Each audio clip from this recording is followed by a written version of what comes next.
Hello friends are के Soma cooking channel আমি সোমা আজকে আমি করে দেখাবো সঠিক পরিমাপ সহ গোবিন্দভোগ চালে বাসন্তী পোলাও। পোলাও বানানোর জন্য আমি নিয়ে নিয়েছি এখানে গোটা গরম মশলা, একটা তেজপাতা, 1 টেবিল চামচ আদা, পরিমাণ মতন হলুদ, পরিমাণ মতন লবণ, নিয়ে নিয়েছি কাজু কিশমিশ, নিয়ে নিয়েছি ঘি আর চিনি। বাসন্তী পোলাও বানানোর জন্য আমি 1 কাপ চাল নিয়ে নিয়েছি। এখানে 250 গ্রাম গোবিন্দভোগের চাল আছে। এখন আমি চালটাকে পরিষ্কার করে ধুয়ে নেব।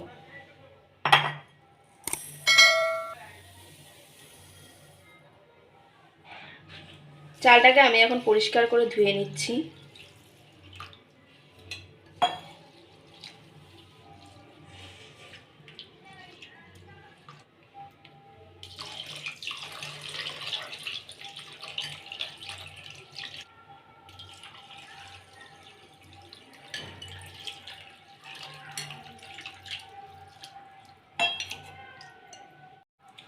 চালটাকে আমি ভালো করে ধুয়ে নিয়েছি। এখন চালের জলটাকে ঝরানোর জন্য আমি 1 ঘন্টা রেখে দেবো। 1 ঘন্টা পর ফিরে আসছি।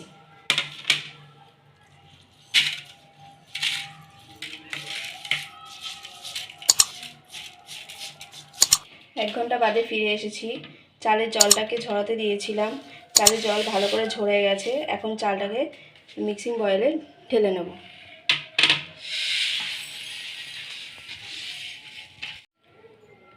এখন আমি চালের সাথে অ্যাড করে নেব 1 টেবিল চামচ ঘি, 1 টেবিল চামচ আদা,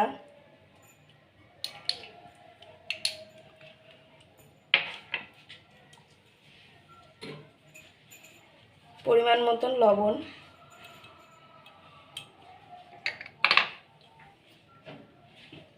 পরিমাণ মতন হলুদ,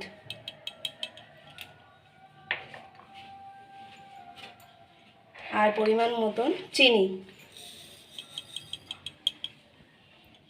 এখন সব উপকরণ দিয়ে চালটাকে ভালো করে মিক্স করে নেব।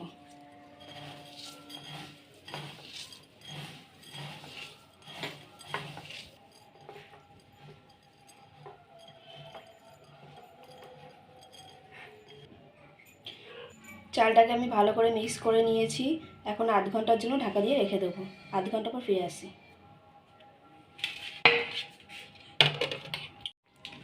এখন আমি ওভেনে কড়াইটা বসিয়ে নিচ্ছি। গ্যাসটা জ্বালিয়ে নেব। কড়াইটা গরম হলে 1 টেবিল চামচ ঘি দিয়ে দেবো।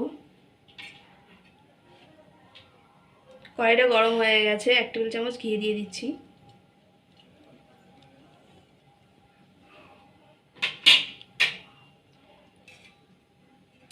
এখন আমি কাজু কিশমিশগুলো ভেজে নেব।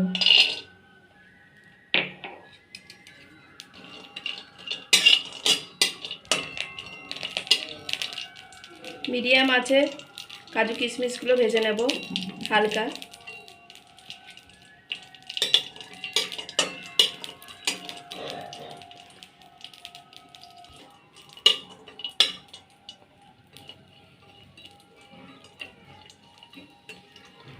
কাজু কিশমিশগুলো বেশি পোড়ালে হবে না, হালকা ভেজে নেব।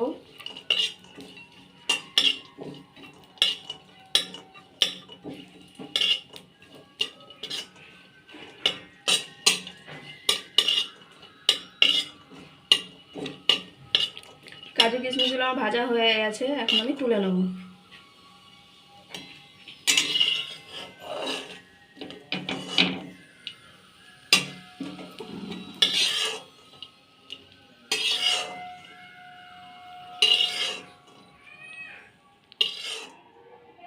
এখন আমি আরও 1 টেবিল চামচ ঘি দিয়ে দেবো কড়াইতে।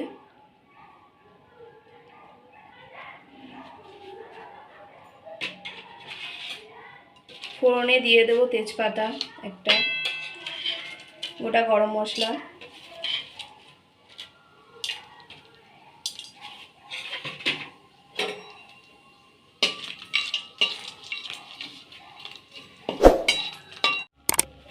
এখন আমি মিক্স করে রাখা চালটা কড়াইতে দিয়ে ভালো করে 10 মিনিট নেড়ে নেব।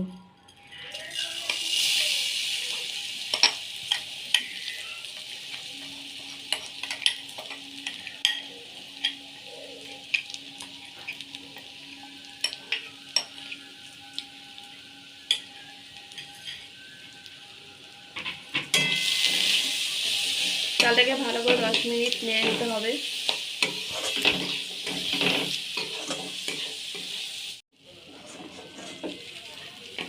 চালটা ভালো করে 10 মিনিট ভেজে নেব। ভালো করে চালটা ভেজে নিলে পোলাওটা ঝরঝরে হবে।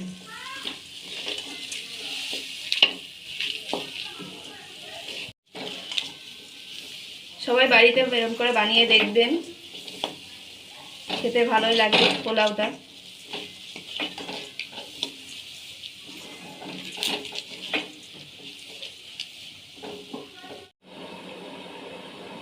এবার অ্যাড করব কাজু কিশমিশ। কাজু কিশমিশটা দিয়ে ভালো করে ভেজে নেব চালটা।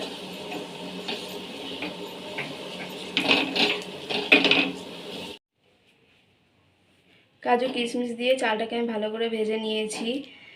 এখন আমি জল দিয়ে দেবো পরিমাণ মতন। আমি যেহেতু 1 কাপ চাল নিয়েছিলাম তাই 2 কাপ জল দিয়ে দেবো। আমি আগে থেকেই জলটাকে ফুটিয়ে রেখেছি। এখন আমি জলটাকে দিয়ে দেবো।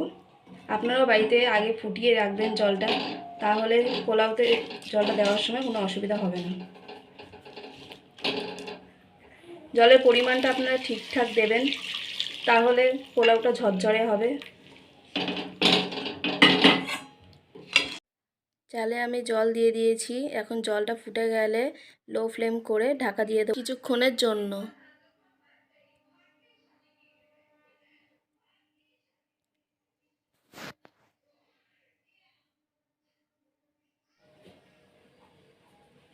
এখন আমি ঢাকনাটা খুলে দেখে নেব চালটা সেদ্ধ হয়েছে কিনা।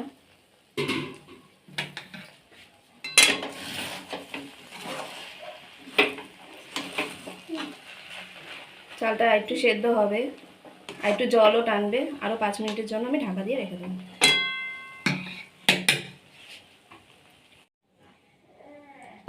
এখন পোলাওটা রেডি হয়ে গেছে, পোলাওটা নামিয়ে নেব।